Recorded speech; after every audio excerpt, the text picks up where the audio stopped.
Je l'avais déjà indiqué en décembre lors de notre débat sur les orientations budgétaires, mais le contexte national va peser fortement sur le choix que nous aurons à faire cette année.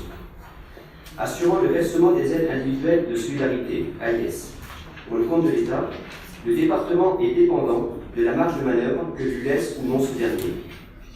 Avec un budget de 92,4 millions d'euros pour le pôle solidarité, c'est de loin le premier engagement financier et politique du département. La difficulté que nous rencontrons tourne autour du fait que nous souhaitons avoir un budget primitif le plus sincère possible, alors que nous ne pouvons avoir une appréciation estimée des choix que l'État va faire en matière de social. Ainsi, nous avons prévu un peu plus d'1 million d'euros supplémentaires pour faire face à la hausse estimée des dépenses sociales en 2018.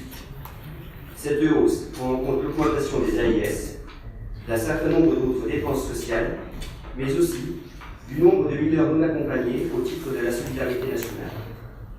En ce qui concerne le MNA, nous avons réaffirmé lors de la signature de la convention avec l'État en janvier dernier que nous attendions davantage de soutien humain et financier de la part de l'État.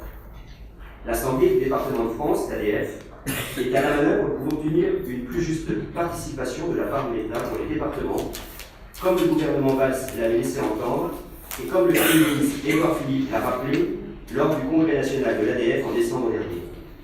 Nous avons eu les promesses, nous attendons désormais les actes. Sinon, nous ne pourrons plus les accueillir et nous n'aurons pas d'autre choix que de les renvoyer vers d'autres départements. Cette part toujours plus grande de l'action sociale et donc de la solidarité départementale dans notre budget démontre que le département demeure la structure de proximité du quotidien pour notre population. Cette position nous conforte comme une collectivité centrale de l'échiquier territorial de notre département. Mais le budget primitif qui nous est proposé n'est pas seulement le résultat de compétences que l'État a bien voulu nous laisser à travers la loi NOTRe. Un département rural comme le nôtre ne peut se limiter au strict minimum. Nous avons un devoir vis-à-vis de nos concitoyens. Alors tant pis si j'en fais trop, mais nous avons le devoir de rendre l'espoir. Et l'espoir qu'on peut grandir ici, y faire ses études, y travailler, y vivre et voir grandir ensuite la génération suivante. Nous devons être à la hauteur de cette légitime attente en utilisant nos compétences, rien que nos compétences, mais toutes nos compétences. Pour paraphraser un ancien Premier ministre, à qui d'ailleurs ça n'a pas réussi, car si le département ne peut pas tout, il a le devoir de tout essayer. C'est toute l'ambition de ce budget que je veux partager avec vous. Sans les reprendre un par un, les rapports qui vous seront présentés montreront la stratégie que nous pouvons mettre en place dans la droite ligne des exercices précédents, avec 4 lignes forces. Le maintien du taux de la taxe foncière sur les propriétés bâties, alors que la pression fiscale est toujours plus importante depuis près de 10 ans, nous n'avons pas augmenté les taux de la part qui nous revient.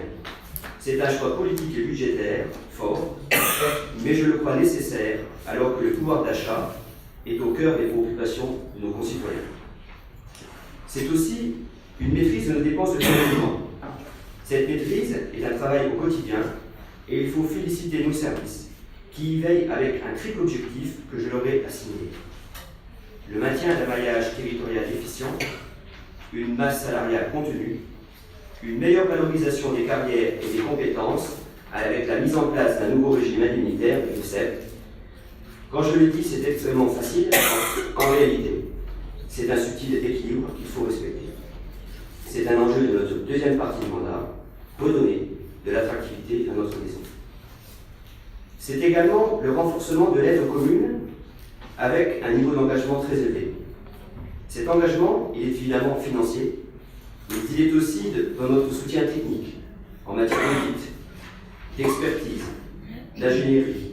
Le département est la collectivité de référence, c'est son cœur de métier, un acteur politique fort. Nous allons d'ailleurs renforcer notre capacité à répondre aux sollicitations en recrutant des personnels spécifiques pour que quand on appelle le conseil départemental, ils répondent présents dans des délais courts, avec rigueur et efficacité. Alors, je sais que certains vont voir dans mes propos l'enterrement du syndicat, de l'agence longtemps espérée. C'était une idée séduisante, mais il faut reconnaître que nous avons mis un peu de temps, et peut-être trop longtemps, pour nous rendre compte de sa pertinence. Aujourd'hui, les agglomérations sont organisées et les communautés de communes ne veulent pas porter seules son futur financement. Aussi, je vais laisser à chacun le temps de réfléchir par rapport à la réalité de ses besoins et nous organiserons un tour de table au printemps pour savoir ce que nous en ferons. En attendant, je souhaite que le département réponde aux sollicitations légitimes des collectivités qui en ont le besoin et qui ont de réelles attentes. Quatrième et dernier marqueur, c'est la poursuite d'une politique d'investissement dynamique pour le département. J'y reviendrai dans quelques minutes. Vous le voyez, nous sommes loin d'être fatalistes, bien au contraire, devrais-je dire. Mais ce volontarisme est aujourd'hui contraint puisque le gouvernement a souhaité nous appliquer un taux d'évolution maximum des dépenses réelles de compte administratif à compte administratif de 1,2%, inflation comprise et sous peine d'amende. Nous devons en être tous conscients. C'est plus vicieux que le rapport, mais on ne peut pas être satisfait du coup d'arrêt mis à la décentralisation et à l'autonomie des collectivités.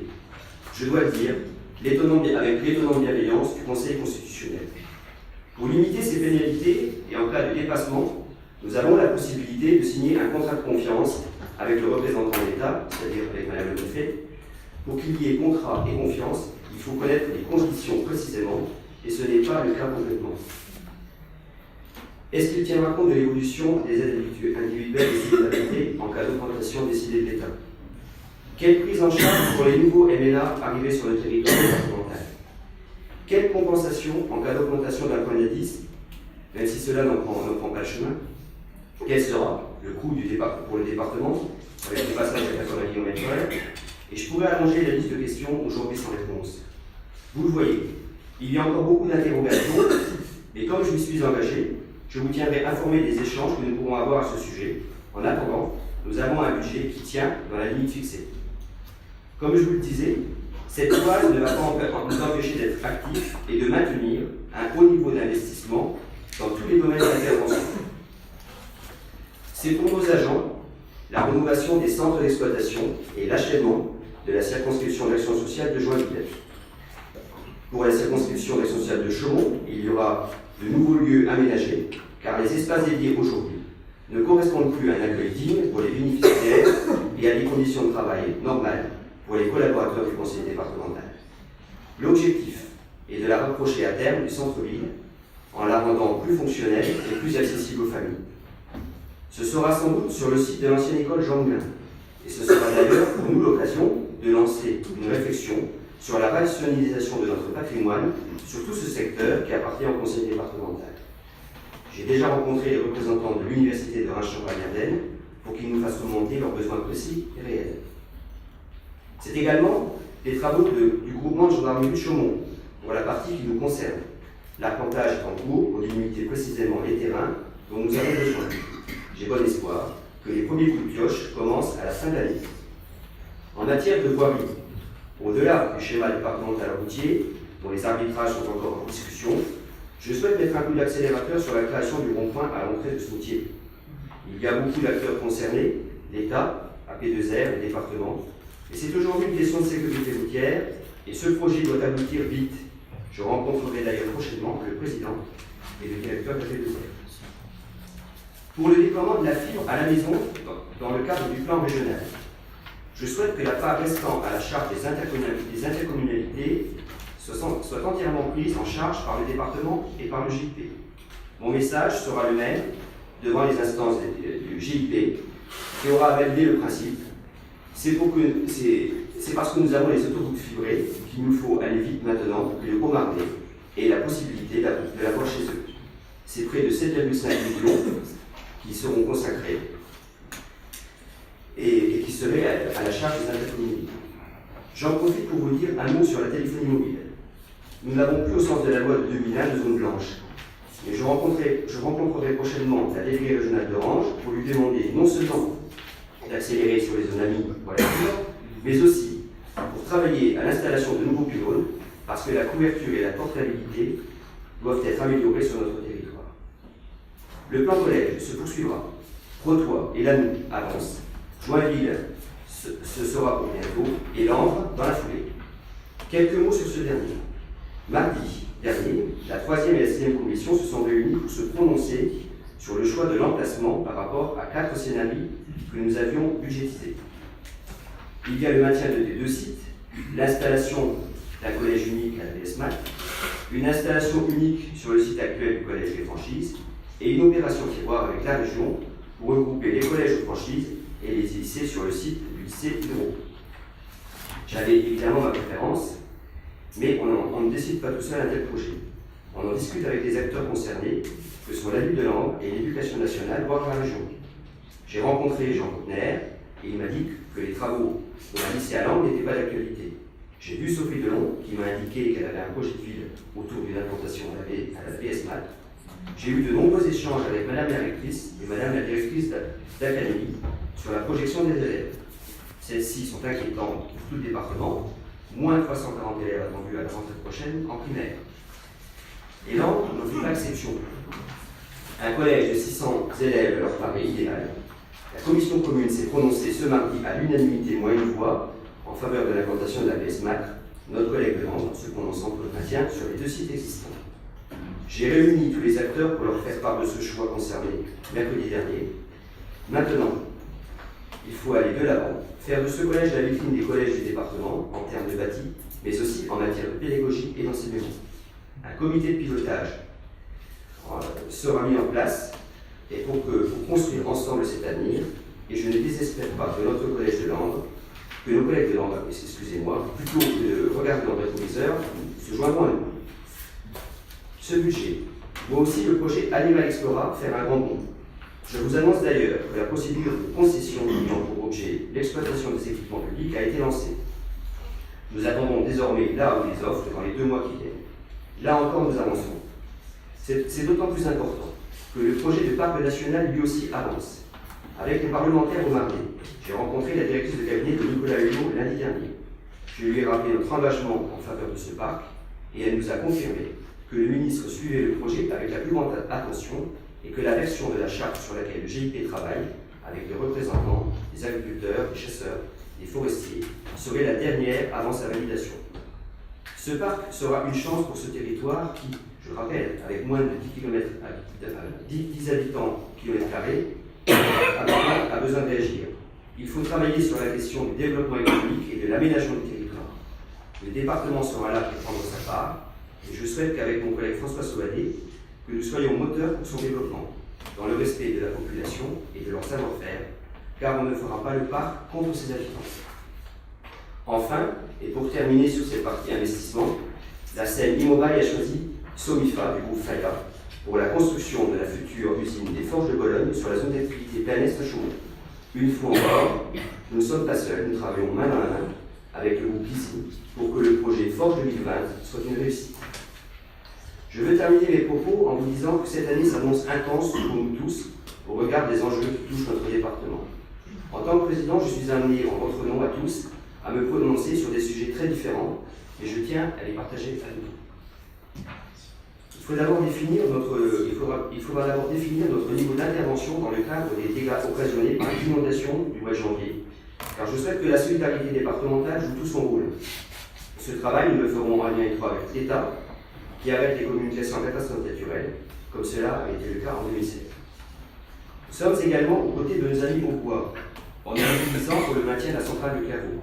J'ai d'ailleurs co-signé un courrier avec mon collègue président du conseil départemental et de nombreux élus demandant de revenir sur cette fermeture. Alors que la situation dans les prisons est au bord de l'explosion. Personne ne comprend qu'on investisse près de 20 millions pour fermer une centrale aujourd'hui saluée pour ses capacités opérationnelles et la qualité du travail des agents. Il faudra aussi définir ensemble notre politique de soutien à la ruralité et à l'agriculture. Je la souhaite innovante et respectueuse du cadre fixé par la loi NOTRe. Il y a beaucoup d'échanges avec les représentants du monde agricole et je suis sûr que nous aurons prochainement une issue positive et le département sera aux côtés des agriculteurs, soyez-en certains.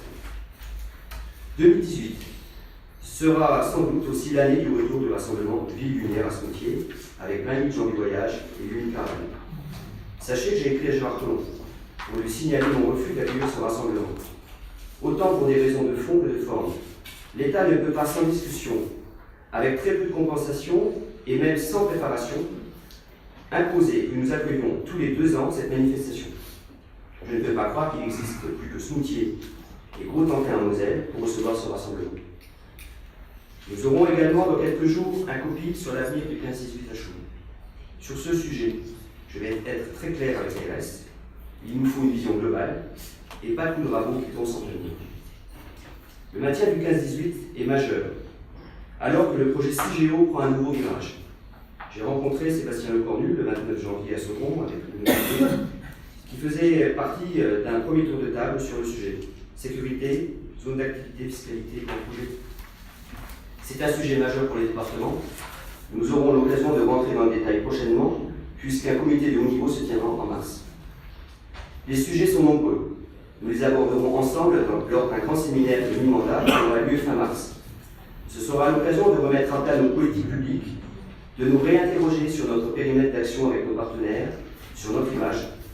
Je profite d'ailleurs pour vous dire que la campagne de notoriété, qui va être abordée dans les tout premiers rapports, se poursuivra avec une réflexion plus introspective, parce que l'attractivité, c'est le regard des autres, tant autant que celui que nous portons sur nous-mêmes.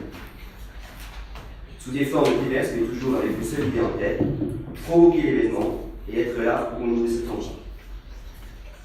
Ayons confiance en nous, car l'optimisme est de volonté. J'ai encore pu le constater mardi, en voyant les volleyeurs du CVB remporter leur demi-finale de Coupe de France contre Nantes. 620 000 habitants à Nantes Métropole, 3 fois et demi la population du département de Haute-Marne, balayée en 3-7, donc vous nous prouvez qu'à cœur vaillant, rien n'est impossible. Voilà pour le paysage. Merci pour votre attention et le match est ouvert. Qui veut prendre la parole ?